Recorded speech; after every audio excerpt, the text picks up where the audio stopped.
Hey everyone, मैं प्रियल आपका बहुत बहुत स्वागत करती हूँ आपके अपने इस चैनल पे प्रियल मैम रीजनिंग के अंदर। यूपीएससी का एग्ज़ाम स्टार्ट होने वाला है। 12 नवंबर से इसका एग्ज़ाम स्टार्ट हो रहा है और 2 दिसंबर तक एग्ज़ाम चलेंगे इसके।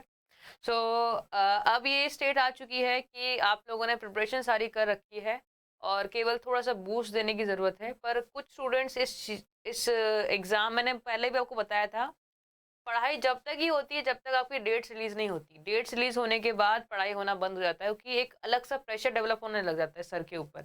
तो कल एक्चुअली एक स्टूडेंट से मेरी बात हुई और वो स्टूडेंट भी यूपीएससी का ही एग्जाम दे रही है। तो उसकी जो कंडीशन है इस समय बहुत ज़्यादा क्रिटिकल हो चुकी है, मतलब एग्जाम प्रेशर उसके ऊपर इतना ज़्यादा है कि उससे पढ़ा भी नहीं जा रहा है।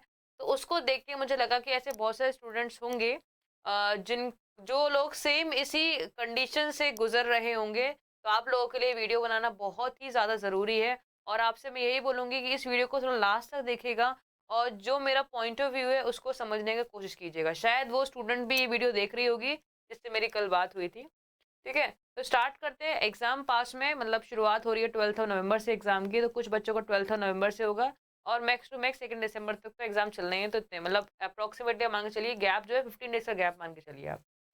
अब ये जो टाइम है आप लोगों के पास, ये टाइम पढ़ने का नहीं है।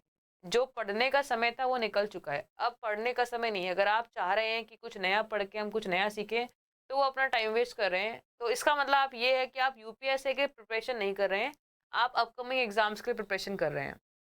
ये फैक्ट है। जिसका पूरा फोकस यूपीएसआई के ऊपर होगा ना, जो जिसके लिए मतलब जीना और मरना यूपीएसआई है, उसके ऊपर ऐसा हो चुका होगा इस समय कि अब वो कुछ और पढ़ने की स्थिति में नहीं होगा और उसने जितना पढ़ना था वो पढ़ चुका होगा वो। और जिन स्टूडेंट्स का ये है कि ठीक है एग्जाम दे के आ जाएंगे, कोई बात नहीं, एग्जाम क्लियर हुआ तो ठीक है, वरना नेक्स्ट एग्जाम तो है ही हमारे पास। तो उन लोगों के ऊपर इतना ज़्यादा प्रेशर डेवलप नहीं हो रहा होगा जितना बाकी स्टूडेंट्स के ऊपर हो रहा होगा। जो बहुत ज़्यादा प्रेशराइज़ हो चुके हैं, उनको क्या करना चाहिए इस समय, अब मैं उनकी बात करती हूँ। देखो, एग्ज़ाम सबके लिए है, आपके लिए है, सबके लिए एग्ज़ाम है। पहली बात, बच्चों के मन में क्या कंडीशन रहती है कि जो मैंने पढ़ा है क्या वो एग्ज़ाम में आएगा या नहीं आएगा? बिल्कुल आएगा। आपने सिलेबस का पढ़ा है, एग्ज़ाम में सिलेबस की चीज़ें ही आती हैं, वो आपने पढ़ी, वो एग्ज़ाम में आएगी। दूसरे कुछ स्टूडेंट्स का रहता है कि जो मैंने पढ़ा है, क्या जो क्वेश्चन एग्ज़ाम में आएँगे, क्या वो मेरे से हो पाएँगे या नहीं हो पाएँगे? ठीक है? अगर मान के चलिए, आपने जो चीज़ पढ़ी वो सिलेबस के अकॉर्डिंग है, अगर सिलेबस की चीज़ें आई तो आपसे भी हो पाएँगी, अगर ईज़ी चीज़ें आई तो आपसे हो पाएँगी। अगर मान लो कोई क्वेश्चन टफ आता है, आपसे नहीं हो पा रहा है, अगर वो क्वेश्चन टफ है और आपकी पढ़ाई बिल्कुल सही थी और आपके मान लो क्वेश्चन टफ आया, तो क्वेश्चन टफ आपके लिए तो बाकी लोगों के लिए भी टफ रहेगा। तो आपको सोचने की ज़रूरत नहीं है कि क्वेश्चन टफ रहेगा, ईज़ी रहेगा। सेकंड चीज़ आपको मैंने पहले ही बताई हुई थी ये चीज़ें कि आपको पहले ये चीज़ एकदम श्योर हो जाना होता है कि कहाँ से आपके नंबर लेके आना है, कहाँ से आपको मेरिट लेके आनी है और कहाँ से आपको केवल पास करना है। जैसे उस लड़की कंडीशन जो थी, स्टूडेंट की कंडीशन क्या थी, उसको मैथ्स और उसके रीजनिंग और उसकी जीके, रीजनिंग जीके और हिंदी उसकी सही थी लेकिन मैथ्स उसकी वीक थी। तो मैंने आप लोगों को सजेस्ट यही किया है कि आप कोई भी दो सब्जेक्ट्स को एकदम कमांड रखिए। जैसे कि आप लिए मान लीजिए रीजनिंग और हिंदी पे आपने कमांड कर ली, एकदम परफेक्ट कमांड है आपकी कि आप इन दोनों के अंदर आप 35 प्लस मार्क्स लेके आने वाले हैं। ठीक है, 35 प्लस मार्क्स की मैं उम्मीद कर रही हूँ आप लोगों से यहाँ पे लेके आ रहे हैं। तो आप मैथ्स को इतना ज़्यादा फोकस मत करिए, मैथ्स पे इतना फोकस रखिए कि आप पास हो जाए।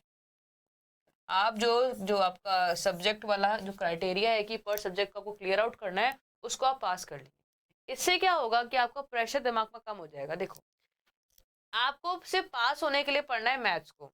अगर एग्जाम सही सही रहा तो आप उससे ऊपर भी अटेम्प्ट कर पाएंगे, तो वो तो वेल एंड गुड है ही, लेकिन कम से कम एटलीस्ट आप उतना तो करके आएंगे और उसकी वजह से आपका दिमाग जो है वो थोड़ा शांत हो जाएगा। एक तो ये सोचना मुझे टॉप करना है, मुझे टॉप करना है, मुझे टॉप करना है, तो क्या होता है एक दिमाग में अलग से प्रेशर क्रिएट होने लग जाता है। एक ये सोच लो भाई, अच्छा मुझे इतना तो आता है, इतना मैं कर लूंगा तो मैं इतना पास हो जाऊंगा। उससे क्या होता है, हमें दिल को बेवकूफ बना रहे हैं, दिल को बेवकूफ बना रहे हैं केवल कि हाँ इतना कर लेंगे हम पास हो जाएंगे, हमारा जो दिमाग का जो प्रेशर है वो थोड़ा सा कम हो जाएगा और हम अच्छा परफॉर्म कर पाएंगे। आपको आता सब कुछ है, केवल आपको करना क्या है, अपने दिमाग के प्रेशर को थोड़ा सा कम करना है। और कम करने के लिए आपको खुद को समझाना है कि मुझे ये चीज आती है, अगर मैं इतना कर लूंगा तो मेरा इतना सा पास हो ही जाऊंगा, और मैं पास हो जाऊंगा तो यूपीएससी मेरे क्लियर हो जाएगा। केवल आपको इस समय इतना समझाने की जरूरत है खुद को कि मैं पास तो हो जाऊंगा यूपीएससी में, कि अगर मैं रीजनिंग में इतना अटेम्प्ट करता हूँ, हिंदी में इतना अटेम्प्ट करता हूँ, मैथ्स में इतना अटेम्प्ट करता हूँ, जीके में इतना अटेम्प्ट करता हूँ, तो मैं पास हो जाऊंगा। आपको इस समय ये सोचने की जरूरत नहीं कि मैं टॉप करूंगा या नहीं करूंगा। अभी आपको केवल इतना सोचने की जरूरत है कि मैं इतना इतना इतना करूंगा तो मैं क्वालिफाई कर जाऊंगा। और जैसे आपका एग्जाम जो प्रेशर है वो कम होना स्टार्ट हो जाएगा, प्रेशर कम होते ही आप एग्जाम में बहुत अच्छा परफॉर्म कर पाएंगे। तो केवल और केवल कंसंट्रेट इस चीज पे करें कि आपका जो दिमाग पे जो प्रेशर बन रहा है उसको कैसे कम करें, कैसे अपने दिल को समझाएं कि भाई भाई मैं कर सकता हूँ। इतना आपको समझाना है। और समझाने के लिए आपको एक क्राइटेरिया फिक्स कर लेना है। आपको पता है कि भाई कम से कम 110 नंबर लेके आने पड़ेंगे, कम से कम 110 क्वेश्चन आपको सही करने हैं एग्जाम के अंदर। तो आप खुद को सेटिस्फाई करवाइए कि अच्छा, अगर मैं 35 सवाल यहाँ से सही करता हूँ और 35 मतलब 70 नंबर यहाँ से कर लेता हूँ, 70+ यहाँ से कर लेता हूँ, ठीक है। और बाकी आपका क्या है, जीके भी तो है, जीके है, रीजनिंग है। आप यहाँ से मान के चलिए 75 के आसपास की आपकी उम्मीद हो कि आपने दो चीजें बहुत अच्छे से पढ़ी हैं। मान लो यहाँ से आप 20 क्वेश्चन भी अटेम्प्ट करते हो, यहाँ से 20 क्वेश्चन भी अटेम्प्ट करते हो, कितना हो गया आपका 110 के आसपास हो गया। 115 क्वेश्चन आपने आराम से अटेम्प्ट कर लिया बिना कोई एक झिकझिक के।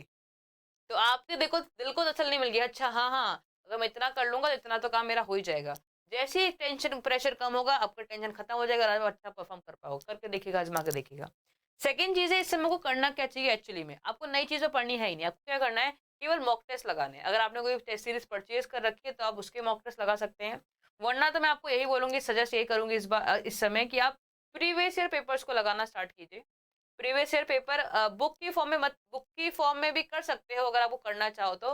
वरना आप ऑनलाइन टेस्ट के थ्रू ही मतलब प्रीवियस ईयर चीजों को प्रिपेयर करें, ऑनलाइन प्रिपेयर करें। क्योंकि जितना आप ऑनलाइन प्रिपेयर करोगे उतना आपको कमांड रहेगा कि आपको पेपर किस तरीके से देना है ना।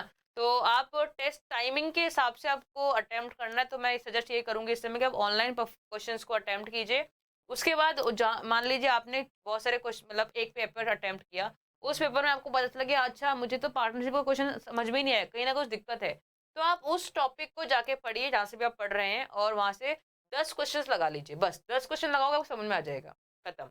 अब मान लो आपको रीजनिंग में लगा अच्छा मुझे ब्लड रिलेशन में अच्छा यहाँ पे दिक्कत हो गई, तो ब्लड रिलेशन टॉपिक को देखिए और वहां से देखो अच्छा उसके 10 क्वेश्चन लगाइए और आपका टॉपिक वापस से क्लियर हो जाए। केवल आपको ब्रश अप करने की जरूरत है। आपने पढ़ रखा है, सबको अच्छा है, वो ना हल्का फुल्का थोड़ा सा पुराना हो जाता है तो जंग लग जाती है। हल्की सी इसमें घिसाई करने की जरूरत है, ज्यादा नहीं, हल्की हल्की सी। वो घिसाई 10 क्वेश्चन से हो जाएगी आप लोग की। तो आपको प्रेशराइज करने की जरूरत नहीं है, केवल चीजों को अच्छे तरीके से स्मूथ रखिए और कुछ नहीं। दिमाग के प्रेशर को कम रखिए और सिर्फ नया नहीं पढ़ना है, पुरानी चीजों को रिवाइज कीजिए। ये चीजें मैं बाकी एग्जाम्स के लिए आपको सजेस्ट करती हूँ कि लास्ट मोमेंट में पढ़ाई कभी नहीं होती है। पढ़ाई जब तक होती है जब तक आपकी डेट्स रिलीज नहीं होती। डेट्स रिलीज होने के बाद कभी पढ़ाई नहीं होती है। उम्मीद करती हूँ ये चीजें आप आगे भी फॉलो करेंगे और इस एग्जाम में भी फॉलो करेंगे। कोई भी क्वेरी हो आप कमेंट बॉक्स में कमेंट कर सकते हैं। मैं आपको हर तरीके का सपोर्ट करने के लिए तैयार हूँ कि जिस तरीके से आपको चाहिए सपोर्ट। मतलब एक होता है ना मेंटली जो सपोर्ट चाहिए रहता है आप लोगों को पढ़ाई के लिए, वो मैं करने को तैयार रहूंगी। आप केवल कमेंट बॉक्स में कमेंट कर दीजिएगा आपको दिक्कत क्या आ रही है इस समय, क्योंकि मैं चाहती हूँ कि आप सब लोग दरोगा जरूर बने। जितने बच्चे यहाँ पढ़ रहे हैं दरोगा जरूर बनने चाहिए आप, ठीक है। Bye, take care and subscribe कर लीजिए चैनल को, जिससे कि और भी वीडियोस आपको मिलती रहेंगी। सब्सक्राइब शेयर एंड लाइक का बटन दबा दीजिए। Bye and take care.